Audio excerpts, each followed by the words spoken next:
स्वागत है आपका संवाद न्यूज में और अब बढ़ते हैं खबरों की ओर। राजगढ़ जिले में फरार आरोपियों की धरपकड़ के लिए जिले के ऊर्जावान पुलिस अधीक्षक द्वारा समय समय पर निर्देश दिए जाते हैं। इसी के चलते अनुविभागीय अधिकारी द्वारा वारंटियों की धरपकड़ के लिए हर समय मार्गदर्शन दिया जाता रहा है। इसी क्रम में लंबे समय से फरार स्थायी वारंटियों पर धरपकड़ के लिए लगातार दबाव बनाया जा रहा था।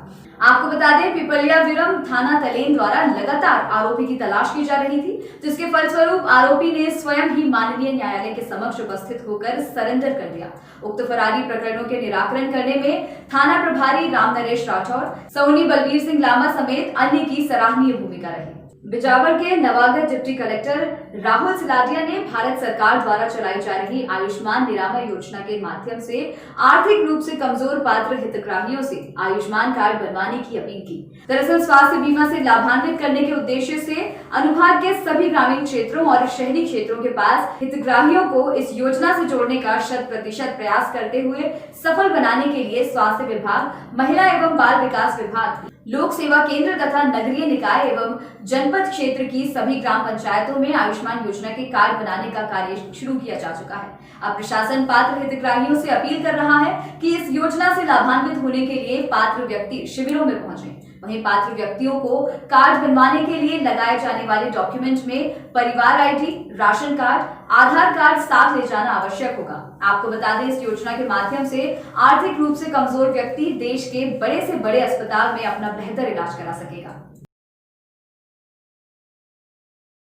हितग्राहियों के 100% लाभ दिलवाने के लिए बिजावर और अनुभाग में हम लोगों ने जो प्रयास किए हैं वो इस तरह से हैं कि हमने जो स्वास्थ्य विभाग का जो क्षेत्र है, आपका सामुदायिक स्वास्थ्य केंद्र यानी community health centre, primary health centre और जो उप स्वास्थ्य केंद्र है, वहाँ पर हम लोगों ने आयुष्मान कार्ड बनाने के लिए ऑपरेटर्स लगाए हैं। जो भी हितग्राही या जो मरीज अपना आयुष्मान कार्ड वहाँ बनवाना चाहते हैं वो पात्र लाभार्थी वहाँ अपना आयुष्मान कार्ड बनवा पाएंगे। दूसरा, हमने समस्त ग्राम पंचायतों में इसकी व्यवस्था कर दी है कि वहाँ पर एक ऑपरेटर बैठेगा। अगर जो भी पात्र हितग्राही वहाँ अपने पंचायत में जाकर अपना कार्ड बनवाना चाहते हैं तो वहाँ पर कार्ड बनवा सकते हैं। इसके अतिरिक्त जनपद जो कार्यालय है एवं नगर परिषद कार्यालय है, वहाँ भी ऑपरेटर्स की व्यवस्था की गई है। भोपाल के हमीदिया अस्पताल की लापरवाही एक बार फिर सामने आई है। दरअसल हमीदिया अस्पताल के कोविड वार्ड में बिजली गुल होने से 3 मरीजों की मौत हो गई। आपको बता दें, इस संबंध में कांग्रेस ने न्यायिक जांच की मांग की है। वहीं कांग्रेस ने कमिश्नर की जांच रिपोर्ट पर सवाल उठाते हुए कहा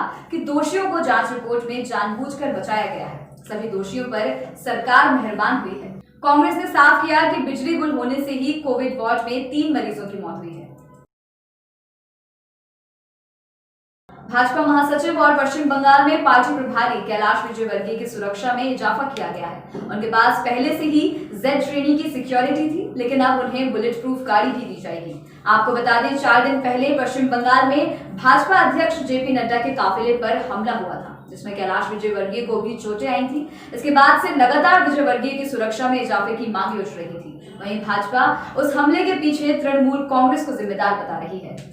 सिंगरौली में किसान बिल को लेकर भारतीय जनता पार्टी द्वारा कार्यक्रम प्रभारी गिरीश द्विवेदी की उपस्थिति में प्रेस वार्ता का आयोजन किया गया। इस कार्यक्रम में सांसद रीति पाठक, विधायक राम लल्लूवेस, देवसर विधायक, भाजपा अध्यक्ष समेत कई लोग उपस्थित रहे। सांसद रीति पाठक ने कहा कि किसान बिल को लेकर कुछ लोग भ्रम फैला रहे हैं। सभी किसानों को उनके बहकावे में नहीं आना चाहिए। उन्होंने कहा कि केंद्र सरकार ने MSP लागू की है, जो जनहित और किसान हित में है। वरिष्ठ भाजपा नेता और कार्यक्रम प्रभारी गिरीश द्विवेदी ने कहा कि केंद्र सरकार द्वारा पास किया गया किसान बिल किसानों के हित में। कुछ किसान संगठन के नेता विपक्षी पार्टियों के बहकावे में भ्रम फैला रहे हैं। सभी को कांग्रेस की अफवाहों से सावधान रहना चाहिए। उसका मुख्य उद्देश्य यही है कि किसानों तक असली बात पहुंचाना। परसों माननीय मुख्यमंत्री जी और प्रदेश अध्यक्ष जी संभाग स्तर पर यहाँ पर किसान सम्मेलन के उसमें हैं और इस विषय को लोगों तक पहुंचाने का ही मुख्य वो है। आज प्रेस कॉन्फ्रेंस था, कल भी इसी तरह से हम लोग गोष्ठियाँ करके लोगों को ये किसान आंदोलन के रूप में एक ऐसा विषय हम सबके समक्ष आ रहा है जिस पे हम सब चर्चा कर रहे हैं और कहीं ना कहीं बहुत तरह की भ्रांतियां इस देश में फैलाई जा रही हैं। और आपको ही पता है कि राजनीतिक रूप से हमारे किसान भाइयों को जो सच में किसान हैं कहीं ना कहीं और उनको मोड़ दिया गया है, उनका राजनीतिक रूप से उपयोग किया गया है। इसलिए आपके समक्ष हमारे भारतीय जनता पार्टी की सरकार के माध्यम से, प्रदेश सरकार के माध्यम से और केंद्र सरकार के माध्यम से हमारे 3 दिन का ये कार्यक्रम जो निकला है, इस कार्यक्रम के माध्यम से हम उन भ्रांतियों को, उन संदेह को दूर कर सके, चाहे वो आपसे संवाद करके हो और दूसरे दिन का कार्यक्रम सोशल मीडिया के माध्यम से उन भ्रांतियों को दूर किया जा सके, और फिर तीसरे दिन का कार्यक्रम हमारे आदरणीय मुख्यमंत्री शिवराज सिंह चौहान जी की उपस्थिति में और हमारे प्रदेश के यशस्वी अध्यक्ष आदरणीय वी.डी. शर्मा जी की उपस्थिति में संभागीय सम्मेलन के रूप में इटारसी रोड पर सरकारी ITI के सामने इंडिका और स्विफ्ट कार की आमने सामने से भिड़ंत हो गई। टक्कर इतनी जोरदार थी कि कार के बोनट सहित आगे का हिस्सा बुरी तरह क्षतिग्रस्त हो गया। स्विफ्ट कार में शांति नगर निवासी इलेक्ट्रॉनिक दुकान संचालक सुशांत जुगलानी परिवार समेत इटारसी में शादी समारोह में शामिल होने जा रहे थे। तभी सरकारी ITI के सामने टर्निंग के पास इटारसी की ओर से आ रही तेज रफ्तार इंडिका कार ने उनकी कार में सामने से टक्कर मार दी। कार चालक घटना के बाद फरार हो गया, जबकि स्विफ्ट कार में बैठे जुगलानी परिवार के 2 लोग घायल हो गए। फिलहाल पुलिस कार चालक के खिलाफ मामला दर्ज कर उसकी तलाश कर रही है। इंदौर के महालक्ष्मी नगर में हुए संजय ठाकरे हत्याकांड पर सोमवार को जिला कोर्ट ने फैसला सुना दिया है। 9 साल पुराने मामले में सुनवाई करते हुए कोर्ट ने 9 आरोपियों को बरी कर दिया। शासन की ओर से विशेष लोक अभियोजक राजकुमार सोनी ने पैरवी की। एडवोकेट सोनी ने बताया कि मामले में कुल 28 गवाहों के बयान हुए थे। इनमें से 2 चश्मदीद अपने बयान से मुकर गए। वहीं अन्य दूसरे गवाहों का कहना था कि पुरानी रंजिश में वारदात को अंजाम दिया गया था। 10 आरोपियों में से एक फरार है, जबकि अन्य को साक्ष्य के अभाव में बरी कर दिया गया। सोनी का कहना है कि शाम तक आदेश की कॉपी मिलेगी, इसके बाद ही कुछ और बताया जाएगा। मुख्यमंत्री शिवराज सिंह चौहान ने भोपाल के मिंटो हॉल में सिंचाई परियोजना का भूमि पूजन और लोकार्पण किया। साथ ही वर्चुअल कार्यक्रम में प्रदेश की अलग-अलग जिलों में पूर्ण हो चुकी योजनाओं का लोकार्पण भी किया। आपको बता दें कि मुख्यमंत्री शिवराज सिंह चौहान ने 50 योजनाओं का लोकार्पण और भूमि पूजन किया। इसके साथ ही मुख्यमंत्री शिवराज ने किसानों से संवाद किया और मौसम में हो रहे बदलाव के बारे में जानकारी दी। इस दौरान कार्यक्रम में सभी जिलों से किसान वर्चुअल रूप से सम्मिलित रहे।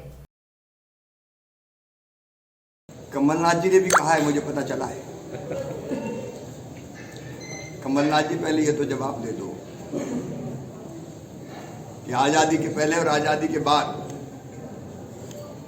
कुल मिला के सिंचाई की क्षमता सृजित हुई थी मध्य प्रदेश में 7.5 लाख हेक्टेयर, और हमने अपने कार्यकाल में भारतीय जनता पार्टी के शासन में सिंचाई की क्षमता बढ़ा के कर दी 41 लाख हेक्टेयर।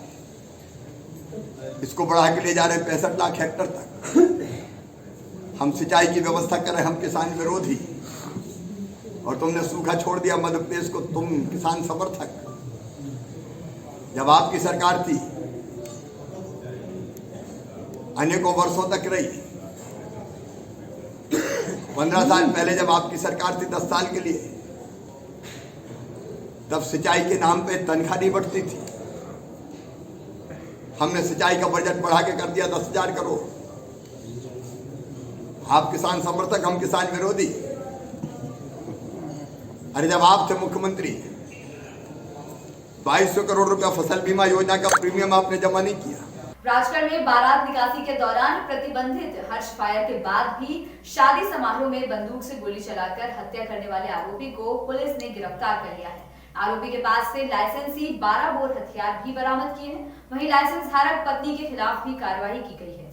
आपको बता दें कि ग्राम नेवज थाना सुठालिया के निवासी नारायण सिंह की शादी ग्राम लहरची थाना कालीपीठ में निवासरत युवती से होनी थी। शादी के दौरान एक व्यक्ति ने आसमान की ओर अपनी बंदूक की नाल करते हुए गोली चला दी, जिससे गांव लहरची में निवासरत 12 साल के बालक की मृत्यु हो गई। फिलहाल पुलिस ने आरोपी को हिरासत में ले लिया है।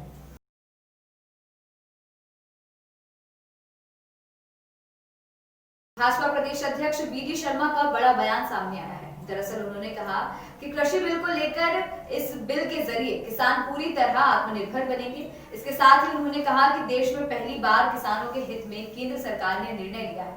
अब किसान अपनी फसल का मूल्य स्वयं तय करेगा। किसानों को सही मायने में पहली बार आजादी अब मिली है। मोदी सरकार ने किसानों को पहली बार बिचौलियों से मुक्त किया है। झालावाड़ जिले के उन्हेल थाना क्षेत्र में सरवर रामपुरा के बीच एक ट्रक अनियंत्रित होकर पलट गया। आपको बता दें, ट्रक गंधार से रामपुरा की ओर जा रहा था। वहीं ड्राइवर शराब के नशे में तेज स्पीड से ट्रक चला रहा था। इसी बीच वह रास्ता भूलकर रामपुरा की जगह सरवर पहुंच गया। फिर सरवर में रामपुरा जाते समय तेज गति और नशे में होने के कारण ट्रक अनियंत्रित होकर पलट गया, जिससे ट्रक के परखच्चे उड़ गए। इस घटना में ड्राइवर को मामूली सी चोटें आई हैं। वहीं सूचना मिलते ही ग्रामीणों की भीड़ जुटी और ग्रामीणों ने ट्रक मालिक को सूचित किया। कबीरधाम जिले के वनांचल क्षेत्रों में हो रही लगातार चोरी और अपराध को अंकुश लगाए जाने के लिए पुलिस अधीक्षक सलभ कुमार सिन्हा और अनिल कुमार सोनी बीआर मंजावी उप पुलिस अधीक्षक जाग के नेतृत्व में विशेष टीम गठित की गई। वहां जाकर आरोपियों की पतासाजी किए जाने के लिए निर्देशित किया गया है। वहीं गठित टीम द्वारा विगत माह थाना सहसपुर लोहारा और सिंघनपुरी जंगल क्षेत्र में हुए चोरी के मामले की तफ्तीश कर अपने सूचना तंत्र को सक्रिय करते हुए सूचना प्राप्त की गई और उक्त अवधि में चोरी, लूट, नकाबजनी के मामले में जेल से रिहा हुए व्यक्तियों के संबंध में जानकारी एकत्रित कर उक्त व्यक्तियों की वर्तमान गतिविधियों पर नजर रखी जा रही थी। इसी दौरान जानकारी मिली कि जमानत पर रिहा हुए आरोपी वर्तमान में अपने निवास स्थान में मौजूदा न रहकर इधर उधर संदिग्ध हालत में घूम रहे हैं। जानकारी के आधार पर उक्त व्यक्तियों की पतासाजी कर पूछताछ की गई, जिन्होंने बताया कि सूना मकान देखकर घर का ताला तोड़कर घर में रखे हुए सामान को चोरी कर लेना स्वीकार किया। के अंतर्गत थाना सासपुर लोहारा है और अपना सिंघनपुरी में जो है लगातार चोरी की सूचना मिल रही थी दिन में। उसमें जो 4 प्रकरण के जो है खुलासा किया गया है। सोना चांदी का है। एक चोरी हुआ था 1/11/2020 को सासपुर लोहारा में करीबन 75,000 के जेवर वगैरह का था। उसके बाद दूसरी चोरी 5/11 को हुआ है सिंघनपुरी में, फिर 9/11 को हुआ है, वो भी दिन में ही चोरी किया है। ये आरोपी संजू साहू, महेंद्र साहू है और दुर्गेश शर्मा करके, ये पहले चिल्पी के प्रकरण में जो है जेल में थे। जेल में 31/10 को ये 2000 छूट गया था। छूटने के बाद ये जो पंडरिया क्षेत्र में मोटरसाइकिल चोरी की, उसी मोटरसाइकिल से लगातार चोरियां कर रहे थे। खबरों में फिलहाल इतना ही। बाकी ताजा तरीन खबरों के लिए बने रहिए संवाद न्यूज के साथ। दीजिए इजाजत।